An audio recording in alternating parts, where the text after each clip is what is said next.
आज हुई मार्केट में त्राही त्राही, मतलब बहुत शार्प मार्केट में करेक्शन आया और ये करेक्शन मेनली आया है डाउ जोन्स की वजह से, इंटरनेशनल मार्केट की वजह से। और आज सुबह अर्जेंटली मैंने आप सभी के पास वीडियो बना के 12 बजे डाल दिया था। मजे की बात यह है कि उस वीडियो में मुझे नेगेटिविटी की जगह पॉजिटिविटी ज्यादा दिखी। मतलब सब मुझसे ऐसे क्वेश्चन पूछ रहे थे कि आनंद क्या हम म्यूचुअल फंड को टॉप अप कर दे, आनंद क्या हम अभी थोड़ा वापस से शेयर्स को बाय करना स्टार्ट कर दे। सबसे पहले मुझे ये जान के कि अभी इतने करेक्शन से आप लोग डरते नहीं है, बहुत अच्छा लगा। पर अब मैं आपके क्वेश्चंस जो सुबह की वीडियो में आए हैं ना, और जो आपके डाउट्स है, हम टॉप अप कर दे नहीं कर दे, कितना करे कैसे करे, इन सब के पॉइंट्स को कवर करते हैं और डिटेल में डिस्कस करते हैं। उससे पहले मैं एक बार आपको डाउ जोन्स का चार्ट दिखा देता हूं। आप डाउ जोन्स चेकआउट कर लीजिए। डाउ जोन्स में यहां पे ये एक डबल टॉप बनते हुए मार्केट में करेक्शन आया है। इसको आप डबल टॉप बोल सकते हो। आप ये बोल सकते हो कि भाई मार्केट ने एक अच्छा रैली देने के बाद थोड़ा सा जर्क दे रहा है, 50 डे मूविंग एवरेज के नीचे डाउ जोन्स जाता हुआ आपको दिख गया है। और अभी जो डाउ जोन्स फ्यूचर्स दिखा रहा है वो यही दिखा रहा है कि मार्केट यहां पे सीधा नीचे की साइड ओपन हो रहा है और नीचे जाता जा रहा है, जिसकी वजह से इंडियन मार्केट में भी आपको करेक्शन दिखा। इंडियन मार्केट में चेकआउट करोगे तो 50 डे मूविंग एवरेज के सपोर्ट पे खड़ा है। क्या ये इसी सपोर्ट से बाउंस बैक करेगा या नहीं करेगा, ये कहने वाली बात होगी। क्या कल इमीडिएटली करेगा, थोड़ा सा मुश्किल है, क्योंकि जिस तरीके के सिनेरियो बन रहे हैं। और एक बार आप विक्स चेकआउट करेगा, विक्स यहां पे आप देखोगे तो वापस से इसने 17 के लेवल को तोड़ा है। 32 ये जो टॉप लगा है ये वापस से ब्रेक होगा, डिफिकल्ट है। पर हां, एक बार 25 26 तक का ये टॉप लगा दे, उसके बाद रिवर्सल दे विक्स, तो वो बेटर सिचुएशन होती है। इमीडिएटली यहां से टूटेगा तो वापस से इसी महीने में एक बार वापस से बढ़ने की इसकी रिस्क बनी रहती है। अब हम बात करते हैं इन्वेस्टमेंट के पर्सपेक्टिव से। सबसे पहले मैं म्यूचुअल फंड इन्वेस्टर को कवर करता हूं जिनकी इच्छा हो रही है कि हम टॉप अप करें।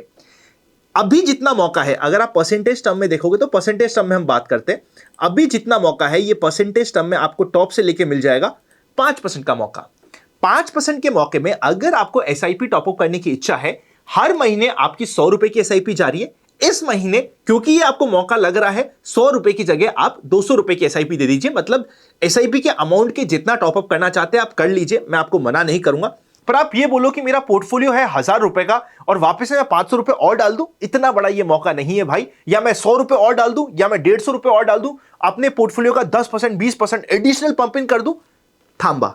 वो मौके भी आपको मिलेंगे और हर साल मिलेंगे, रेगुलरली मिलेंगे। पर अभी वो इतना बड़ा मौका बना नहीं है। इस पॉइंट को आपको समझना पड़ेगा, अप्रिशिएट करना पड़ेगा। अभी सिर्फ हुआ यह है कि जो बजट के दिन पे मार्केट का लो लगा था, बजट वाले दिन के मार्केट का लो जो लगा था, और जिसके बाद इमीडिएटली मार्केट में बाउंस बैक आया। और जब बाउंस बैक आ रहा था, मैं आपको बता भी रहा था, ये बाउंस बैक ना ऐसा लग रहा है कि इंस्टीट्यूशंस को बोल के बढ़वाया जा रहा है मार्केट को। और जितने मार्केट को बढ़ने में 1 2 3 4 5 6 7 8 दिन लगे थे, 2-3 दिन में पूरा का पूरा मार्केट नीचे आ गया। मतलब सेलर्स यहां पे डोमिनेट करें और सेलर्स ने कहा कि यार चल ठीक है, तू ले जा, 2 दिन में अपने तेरे को असलियत दिखा दूंगा। तो ये जो मार्केट का करेक्शन आया ये अभी स्ट्रांग है।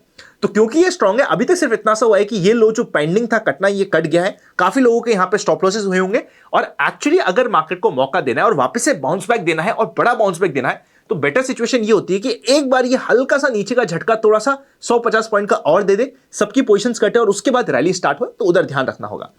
अब म्यूचुअल फंड के पर्सपेक्टिव में अगर टॉपअप करने की इच्छा है तो मेरा माइंडसेट क्या है मैं आपको बता दिया है। अगर आपको स्टॉक्स की बात कर रहे हो और स्टॉक्स में आप बात कर रहे हो शॉर्ट टर्म और मीडियम टर्म पोर्टफोलियो की, मैं एक बार लॉन्ग टर्म पोर्टफोलियो को अलग रखता हूं। मेरे हिसाब से बाय एंड फॉरगेट आपको स्टॉक्स करने ही नहीं चाहिए। आपको मीडियम टर्म या शॉर्ट टर्म के लिए, मतलब एक स्विंग के लिए, एक पोजीशन के लिए आपको उसमें एंट्री करनी चाहिए। उस पर कभी और बात करेंगे। उसके पर्सपेक्टिव से भाग के मैं कभी एंट्री लेना नहीं चाहूंगा। अभी क्या मैं आज के दिन थोड़ा बहुत, मेरा अगर 100 रुपए का आज के दिन कैश पड़ा है तो 100 रुपए के कैश में से 10-20 रुपए का कैश आज मैं पंप इन करूंगा, बिल्कुल हाँ, ट्राई करना बनता है। ट्राई करना कहां पे बनता है? देखिए, अगर आप डिफेंसिव है तो आपका ट्राई करना बनता है एफएमसीजी में, फार्मा में।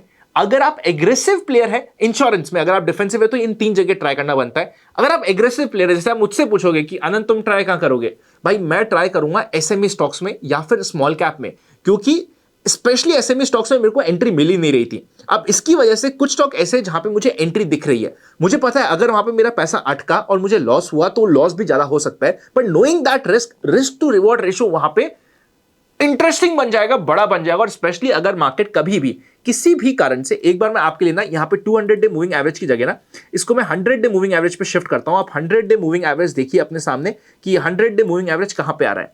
100 डे मूविंग एवरेज आ रहा है 23,250, 300 मान लेते हैं। इस लेवल के आसपास अगर मुझे मिलता है तो मैं तो एक बार स्टॉक की पोजीशन में ट्राई करना बनेगा। आज के दिन जिस समय मैं ये वीडियो बना रहा हूं उस समय पुट कॉल रेशियो चल रहा है रफली 0.75 के आसपास का। अगर पुट कॉल रेशियो सपोज करते कल भी आज की ऐसी कैंडल बन जाती है, बाय चांसेस कम है, पर सपोज करते कल भी ऐसी एक नई नीचे रेड कैंडल बन जाती है, तब तो पुट कॉल रेशियो ऐसा चले जाएगा कि वहां पे इमीडिएटली एक बार डेड कैट बाउंस एटलीस्ट आपको मिलना जरूरी होगा। तो इस चीज पे ध्यान रखेंगे। ओवरऑल सेंटिमेंट्स नेगेटिव है, बहुत ज्यादा हैवी पोजीशन नहीं करेंगे। ये सेंटिमेंट्स चेंज कैसे होंगे?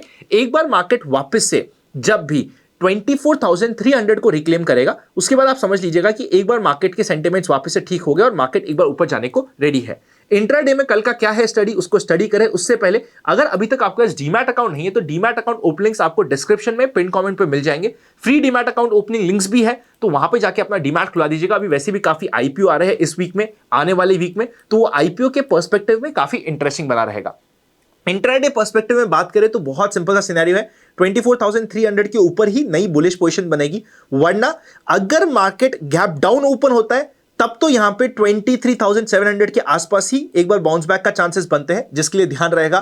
फ्लैट या फिर गैप ओपन होता है तो वेट एंड वॉच करना पड़ेगा जब तक मार्केट 24,300 को क्रॉस करके ऊपर नहीं चल जाता, क्योंकि वापस से शार्प सेल ऑफ आने की ये रिवर्सल के एरिया से इंपॉर्टेंट पॉइंट बना रहेगा। बैंक निफ्टी की बात करें तो बैंक निफ्टी के लिए 50,600 रेंज हो जाती है, जिसके ऊपर वापस से मार्केट में थोड़ी सी स्ट्रेंथ आएगी। गैप अप हल्का सा, फ्लैट ओपनिंग में थोड़ा सा हम वेट एंड वॉच करेंगे, क्योंकि वापस से रिवर्सल के चांसेस बहुत हाई रहते हैं। अगर गैप डाउन ओपनिंग हो जाती है 49,800 के भी नीचे, तो इमीडिएटली 49,800 700 के नीचे अगर गैप डाउन ओपनिंग हो जाती है तो हां, एक बार आपको देखना पड़ेगा कि क्या मार्केट रेंज बना के बाउंस बैक दे रहा है। अगर बाउंस बैक दे रहा है तो वो आपके लिए अपॉर्चुनिटी बना रहेगा। अब टुवर्ड्स द एंड मैं आईपीओ के मार्केट की भी बात कर लेता हूं। अभी आपके सामने कुछ आईपीओ ओपन हो रखे। देखिए, कुछ ऐसे आईपीओ जो बहुत ज्यादा लॉस मेकिंग वाली कंपनीज के आईपीओ आ रहे हैं, कुछ ऐसे आईपीओ जो कंपैरेटिवली नॉर्मल आईपीओ आ रहे हैं। अगर आप बहुत डिफेंसिव इन्वेस्टर है तो लॉस वाली मेकिंग वाली कंपनी वाले में आईपीओ में लगाने से पहले ध्यान रखिएगा आपको अलॉटमेंट मिल जाए। उसके बाद आप ये नहीं बोलेगा कि मेरे को तो सिर्फ गलत कंपनी में अलॉटमेंट मिलता है, मुझे लॉस होता है, क्योंकि आपको पता है कंपनी लॉस बना रही है, आपको पता है मार्केट का मूल माहौल खराब हो रहा है। मार्केट के मूल माहौल खराब होने की वजह से ग्रे मार्केट प्रीमियम सब जगह इंपैक्टेड है। क्या वहां पे अभी भी ऐसी है कि यार बिल्कुल ही खराब आईपीओ? मैं किसी का भी नाम नहीं ले रहा, बिकॉज मैं किसी लफड़े में नहीं पड़ना चाहता या मैं किसी को भी नेम आउट नहीं करना चाहता। पर अगर आपको टेंशन है तो अकॉर्डिंगली काम कीजिएगा, अलॉटमेंट के लिए रेडी होकर काम करिएगा, इतना ही लगाइएगा जितना अगर अलॉटमेंट आ जाता है और उसमें अगर आपको 5-7-10% का लिस्टिंग पे लॉस दिखता है, उसको आप हैंडल कर सकते हो। और क्योंकि आपकी लिस्टिंग गेन की स्ट्रैटेजी है, लॉस दिखने के बावजूद भी आप अपने सौदे को काट सकते हो। ये अपने रूल्स बोलते हैं, मैं आपको सिर्फ रूल्स बता रहा हूं, कोई एडवाइस नहीं दे रहा, कोई टिप नहीं दे रहा, बस आपको कह रहा हूं कि इन पॉइंट्स को ध्यान रख के आईपीओ मार्केट में काम करिएगा। एज सच एसआईबी में अगर बहुत अच्छा आईपीओ तो मुझे नहीं लगता वहां पे कोई दिक्कत आनी चाहिए। मेनलाइन आईपीओ में अगर कोई मीडियम भी आईपीओ है, मतलब ओके ओके भी आईपीओ, वहां पे भी मुझे नहीं लगता अभी कोई दिक्कत आनी चाहिए। अगर मार्केट 23,500 के लेवल के नीचे आने लगा तो मेनलाइन आईपीओ में आपको दिक्कतें दिखेगी, वरना अभी तक की जितनी सिचुएशन है एज सच आपको ज्यादा डरने की जरूरत होती नहीं है। और हाँ, आपके लिए एक इंपॉर्टेंट अपडेट है, मैं अब ट्रैवल करने वाला हूं। देखिए, अभी मेरे 2-3 दिन का कुछ इंडिया में ही काम है, उसके बाद मुझे इंटरनेशनल ट्रैवल करना है, जिसकी वजह से नेक्स्ट वीक हमारे पास 15 अगस्त की छुट्टी भी थी, लॉन्ग वीकेंड भी था। मार्केट भी ऐसा लग रहा था कि यार एक बार छुट्टी ले ले तो यहाँ पे ठीक है, कोई बुरा नहीं होगा। और अभी ऐसे भी अगर मैं बहुत ज्यादा ट्रेड करने की कोशिश करूंगा, काम करने की कोशिश करूंगा तो दिक्कतें आएगी। इस सब चीजों को, सारे पॉइंटर्स को ध्यान में रखते हुए एक वेकेशन प्लान हुई है, तो नेक्स्ट वीक मैं अवेलेबल नहीं हूं। आप सभी से इतनी सी रिक्वेस्ट है, बल्कि आपसे सजेशन में लेना चाहता हूं। मैं ये सोच रहा हूं कि मैं वैसे तो ट्रैवल करूंगा, पर मुझे कभी कभी मौका मिला, एटलीस्ट हफ्ते में 1 दिन 2 दिन, या जब भी मेरे को मौका मिला, एक आधा दिन कभी मौका लगा, तो मैं आपके लिए वीडियो डाल सकता हूं, पर उसमें मेरी स्क्रीन रिकॉर्डिंग रहेगी, मेरा फेस नहीं रहेगा। अगर वो वाले वीडियो के आप ओके हैं और आप कहते हैं नहीं यार अनंत आप डाल दो वाले वीडियो हमें चलेगा, तो मुझे कमेंट करके बताइएगा।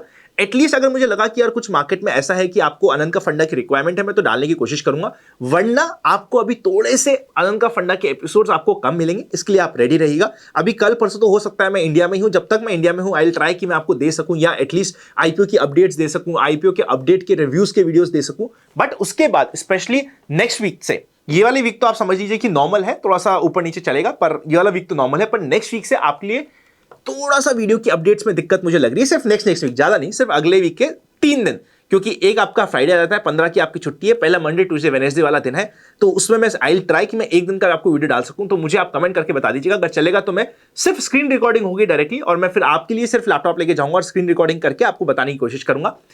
वीडियो अच्छा लगे तो लाइक करे बिना मत जाइएगा। Happy learning and I will see you very soon.